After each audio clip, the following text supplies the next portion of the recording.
Curse of the Creative is the radio promotions podcast from the creative team at Ultimate Media. What do? We sit around coming up with ideas for radio promotions because that's just what we do. We don't play cards. We don't play dominoes. No one here plays paddle. Nick, do you paddle? I know you're an athletic guy. You paddle? No, paddle missed me.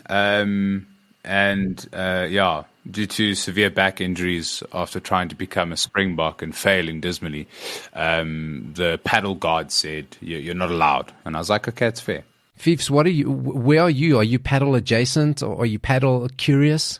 I'm paddle curious. Just never gotten around to doing it, but I am quite curious. That's a paddle curious. Listen, what I love about watching about paddle is that when it first came out, games were so expensive. You couldn't get a booking. It was weeks long. Now it's like games are half the price. They're giving you a court for free. Move in if you want. Come stay here. And there's a billion courts. It's like everything. The hype has died down. The hype has died down. And that's why we've backed the winning horse of spending our free time coming up with radio promotions. So this week we have Feefs. She is in the hot seat. Nick is the judge, jury, and I'm the executioner. And I execute through, we either flight Feefs concept, we flush it down the toilet, or we park it, which is actually the worst. Parking is the friend zoning of concepts. Nick, do the kids still friend zone? Is it different now? What do the kids say? We friend zone? Friend zone. Dad, why are you at the park? It actually gets very cringe very quickly. Yeah. Okay, well, listen, I want to be a Riz King over here. No, Feefs wants to be the Riz Queen. I hope I'm using that in the right context. Feefs, you got your ticking clock. It is playing in the background. Give us your concept now. Okay, so this is called Split or Dip.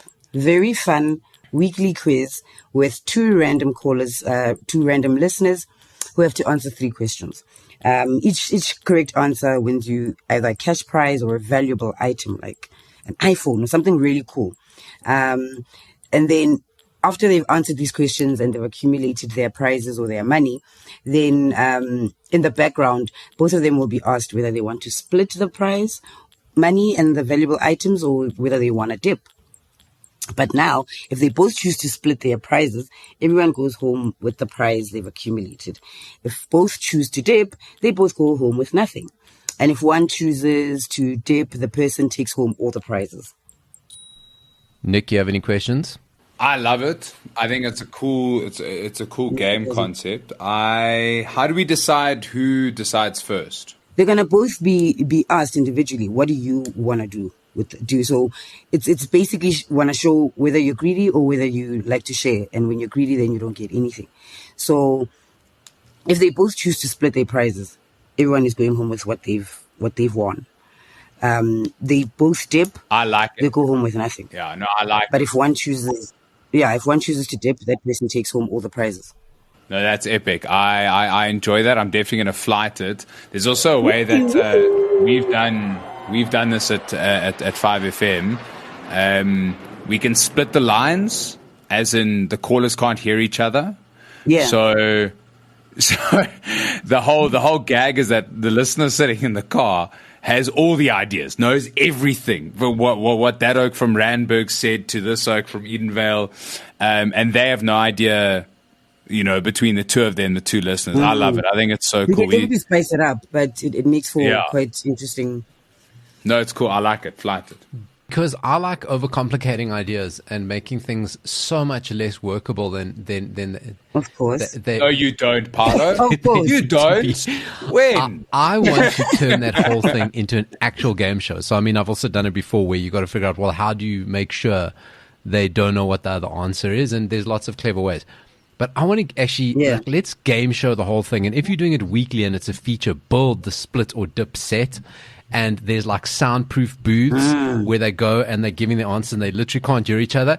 And if they both decide to like screw the other one over, you actually drop goo Nickelodeon style all over them. And you just do that. It's a mess. It's untidy. It takes so much work. Okay. But it amuses me. And it makes things more complicated. But that's the thing, right? I like it. It's this toss-up of going like, that is a good, solid, great radio promotion, right? But how does it translate into this, like into feeds and into streams and social media streams? Because we'll always appreciate the audio of that moment. Like we'll understand, like in theater of the mind, but people are so visually led these days that I do think you kind of have to look at a way of going like, what is the visual element of this? So even like you're saying the split thing, even if you're not split the lines, right, Nick?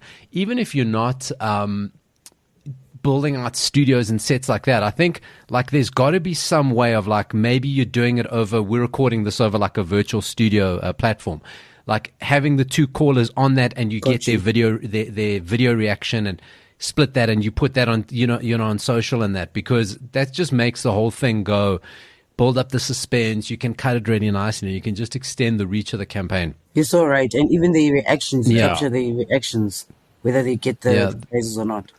I think that's where also, like, a note on that, Paolo, because I fully agree with you. We do it a lot on my show as well. It's like you always think you have to do more. Like, I think radio in some ways lost its identity for like 10 years, going, okay, how do we keep up with digital? How do we keep up with socials? So you go do these challenges, and someone dances, and you do whatever, where I think the power of radio from a visual point of view is the fact that it's radio. And like you say, you can make it slightly more visual, but like the core of it stays the same. Like, trust yourself. You're doing good things. You're doing cool content. Like, put it on a video and put it out there.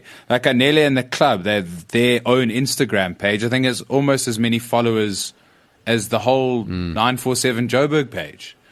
And all they don't do challenges. All they do is, face front content of what they do every single day. So, yeah, I think like sometimes radio wants to go so overboard where, like you say, the actual core concept stays the same. We can spice it up slightly, but we don't have to do extra things. Like, radio is still a fucking cool medium. Excuse my language.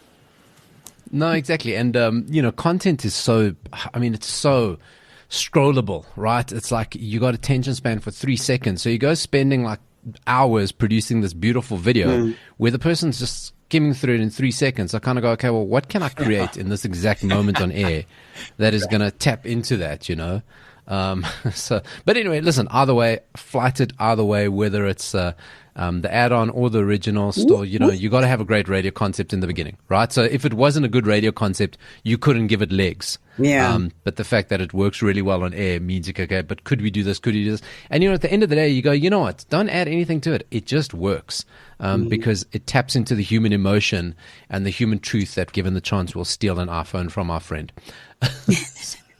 So this is Curse of the Creative. Don't steal iPhones from your friends. Like, share, subscribe, all the good podcast things.